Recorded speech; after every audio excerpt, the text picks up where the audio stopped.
एकाधिक बैंक रे अकाउंट थिले सावधान लागिबो जरिमाना घोषणा कले आरबीआई। आसंतु जानिबा कोन रहिछि संपूर्ण अपडेट टी। जदि वीडियोटी भल लगे वीडियोटी को लाइक करंतु, शेयर करंतु एवं चैनल टी को सब्सक्राइब करबा को भूलंतु नहीं। आजिकली समय रे एकाधिक बैंक रे अकाउंट रखिबा एक साधारण कथा। अनेक लोक वेतन पाई एवं सेविंग पाई अलग अलग बैंक रे अकाउंट रखिथांती, किंतु एबे यह ग्राहकों पई महंगा साब्यस्त होई पारे। गोटिएरु अधिक बैंक रे अकाउंट थिले ग्राहकों उपरे जरिमाना लागू होई पारे।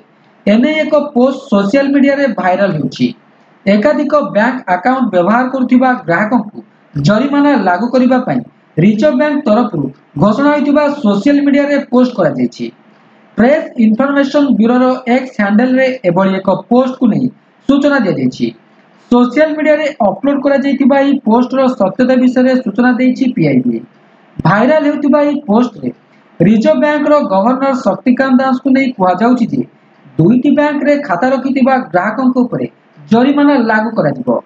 एहा परे कुआ जायछि जे आरबीआई बैंकिंग रूल दुईटी बैंक रे खाता रखितिले रिजर्व बैंक कड़ा कार्यानुष्ठान ग्रहण करिवो। एने गवर्नर शक्तिकांत दास गाइडलाइन जारी करिसंती।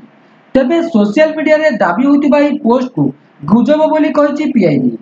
पोस्ट रे कुआ जायछि जे किछि पोस्ट रे एबोली भ्रामक मेसेज को प्रचार करा जाउछि। भारतीय रिजर्व बैंक रो नुआ गाइडलाइन रे एकाधिक अकाउंट थिबा यूजर को ऊपर जरिमाना लागू करा जिवो बोली कुआ जाउछि।